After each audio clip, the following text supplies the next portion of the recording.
Mayroong 400 na may dugong Pinoy na bahagi ng Israel Defense Forces. We remember that the Philippines was the only Asian country that voted for the establishment of the State of Israel.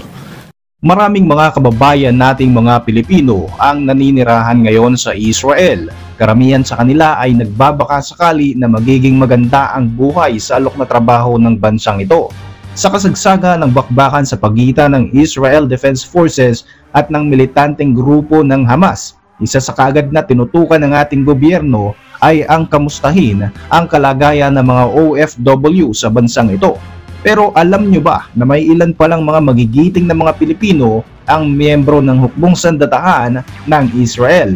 Nariyan nga ang dating beauty queen na unang-una sa ating listahan. Bukod dito ay mayroon pang mahigit sa 400 Pilipino ang naiulat na nagsisilbi ngayon sa ilalim ng Israel Defense Forces at hindi nag-aalinlangang itaya ang kanilang buhay upang maprotektahan ang bansang Israel. Ako po si Royzy and welcome sa KN Thoughts. Kung hilig mo ang mga ganitong videos, mag-like at mag-subscribe para lagi kang updated sa mga susunod na upload. Ang Israel Defense Forces ay ang hukbong sandatahan ng bansang Israel na kinabibilangan ng Israeli Army, Navy at Air Force na itatag ang IDF noong May 31, 1948, 2 linggo matapos maideklara ang kalayaan ng bansang ito. Magmula ng maitatag ang Israel Defense Forces o IDF, naging guiding principles na ng organisasyon na ito ang hubugin ng kanilang bansa sa pamamagitan ng pagdepensa rito, partikular na laban sa mga bansang nais magpabagsak sa Israel.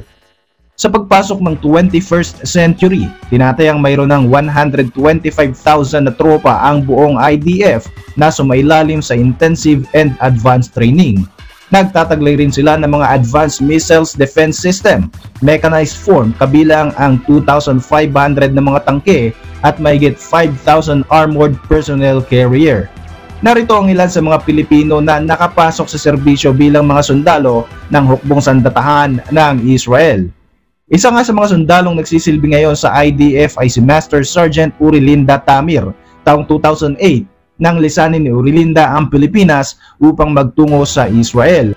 Dala-dala lamang ang kanyang determinasyon at lakas ng loob. Nagtungo siya sa bansang ito dahil bata pa lamang ay pangarap na raw niyang magsilbi sa Israel Defense Forces kahit na siya ay isang Kristiyano. Nagbago ang buhay ni Urilinda mula na makapasok siya sa puwersang militar ng Israel. Naninirahan lamang siya noon sa isang maliit na barangay sa Sorsogon kung saan wala silang maayos na supply ng tubig at kuryente.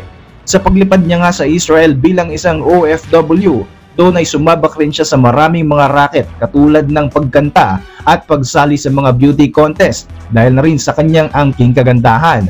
Nang mabigyan naman siya ng pagkakataon na maging miyembro ng Israel Defense Forces, pinagbutihan niya ang kanyang trabaho at sa ngayon nga ay nagsiservisyo na siya bilang isang combat soldier sa Caracal Battalion kung saan tumutulong siyang protektahan ang libu-libong mga Israeli citizens. Sinabi pa ni Urilinda na noong unang marinig niya ang mga bagay tungkol sa Israel Defense Forces ay agad na niyang pinangarap ang maging bahagi nito.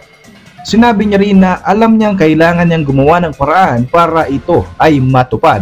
Tinatawag nga raw siya ng kanyang mga kaibigan sa Pilipinas bilang Zina Warrior Princess. Isa pang Pinoy na miyembro ng IDF si Alex Matias na tubong Nueva Ecija at kasalukuyan nga ay nakadestino sa border ng Gaza Strip. Sinisiguro ng kanilang grupo ang seguridad at ang maayos na pagpasok ng iba pang mga ground and tactical unit ng IDF sa loob ng Gaza territory kung saan nagaganap ang mainit na pakikipagsagupuan nila sa grupo ng Hamas. Ang pinaka-importante yan para dumaan yung mga escort na mga gamit, mga heavy vehicles, mga ganon. Para sa yan. Hindi yung mga talagang equipment, army equipment, mga tangke. Sa tuwing nasa military operation nga raw itong si Alex, hindi na raw mapakali ang kanyang ina dahil sa panganib na dulot ng sinumpuang tungkulin ng kanyang anak. Hindi na ako mapakali, sa totoo lang. Itinetext ko na siya ng sunod-sunod. Sabi ko, anak, please, just send me something na ikaw ay okay, ganon. Ang ina ni Alex ay may isang maliit na Filipino store sa Tel Aviv, Israel kung saan maraming mga Pilipino ang nagtitipon-tipon dito. Ilan rin sa kanila ay mga sundalo na katulad ni Alex. Isa nga sa madalas na pumapasyal sa tindahang ito si Penelope na isang navigator ng Israel Defense Forces. Trabaho niya ang magbantay sa mga unauthorized aircraft na nagtatangkang pumasok sa airspace ng Israel at nais magbagsak ng mga missiles dito. Yung lumilipad or pumapasok sa loob ng Israel, kami ang nagta-target. There's nothing a man can do that a woman cannot do better. Samantala, si Karen naman ay isa sa mga interceptor operator o siyang nagbabantay sa Iron Dome defense system ng Israel. Ito ang mga makabagong kagamitan na ginagamit upang i-intercept o harangin ng bansang Israel ang mga missiles na pinapakawalan ng Hamas patungo sa kanilang teritoryo. I am an interceptor in the Iron Dome, so I sit in the computers, and then I see when a target comes to Israel, so in-intercept ko na lang sila para hindi po bagsak ang mga rockets dito sa Israel.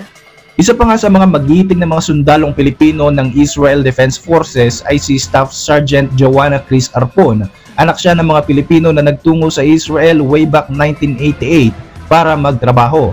Nag-enlist siya bilang isang combat soldier dahil noong manalasa ang bagyong Yolanda sa Pilipinas way back 2013. Ang mga Israeli Army ang siyang tumulong at nagligtas sa kanyang lola. Para sa kanya, personal ang rason kung bakit siya pumasok sa IDF. Noong 69th Independence Day ng Israel, isa si Joanna sa 120 soldiers na inirecognize at binigyan ng parangal ng nooy President Reuven Rivlin sa kanilang distinguished service sa Israel. Kalauna naman ay nabigyan na rin ng Israeli citizenship ang kanyang ina dahil nga sa kanyang serbisyo sa Israeli military. Isinilang si Joanna sa Israel at mula noon ay palagi na niyang nararamdaman na tila ba kabahagi siya ng Jewish state. Hindi katulad ng ibang mga Pilipino sa Israel na lumaki sa malalaking mga syudad. Lumaki sila ng kanyang kapatid sa isang maliit na bayan sa Mishmar Hashiba sa Central Israel. Nasa batas na pinapayagan lamang ang mga Pilipino na pansamantalang maniraan sa Israel bilang temporary workers. Pero itong si Joanna at ang kanyang kapatid ay maswerteng napasama sa mga batang Pilipino na nabigyan ng permanent residency. Nagmula sa isang diplomatic family at kakaiba naman ang kwento ng enlistment ni Corporal Aaron Rafael sa Israel Defense Forces. Isinilang bilang isang Katoliko sa isang maliit na bayan sa Pilipinas. Nag-relocate ang kanyang pamilya sa Israel para magtrabaho. Habang lumalaki ay pinapangarap na ni Aaron na maging bahagi ng tanyag na Israel Defense Forces katulad rin ng kanyang mga kaibigan. Sa kabila ng hirap na kanyang pinagdaanan, nagawa niyang matupad ang kanyang mga minimithi. Noong 18 years old na siya, sinubukan niyang pumasok sa IDF pero hindi ito naging madali para sa kanya. Ang kanyang ama ay nagtatrabaho bilang driver sa Japanese Embassy sa Israel. Ipinanganak siya sa Herzliya at ikinukonsidera ang Israel bilang kanyang tahanan. Habang lumalaki ay nakikita na niya na kung gaano kaimportante ang papel ng IDF kaya naman bata pa nga lamang ay gustong-gusto na niya na maging sundalo. Dahil sa kanyang kakaibang sitwasyon, maraming na-encounter na bureaucratic hurdles itong si Aaron sa kanyang pagsubok na makapasok sa military. 3rd grade pa lamang ay nag-apply na nga siya bilang isang citizen sa Israel pero sobrang hirap ng kanyang pinagdaanan hanggang sa noong 2013 nga ay ganap na itong naibigay sa kanya.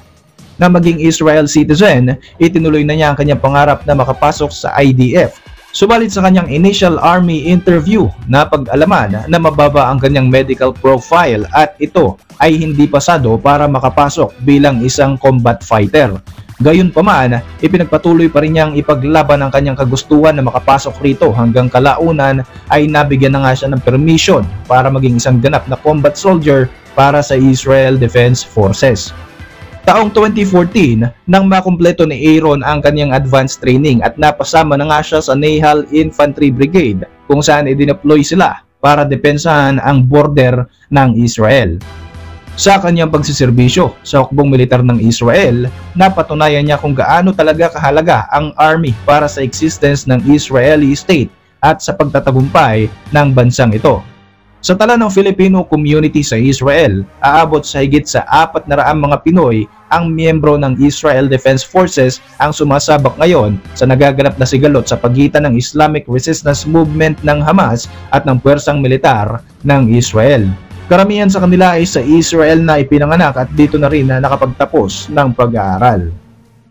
By a president of the Philippines in the history of Israel, it is deeply appreciated.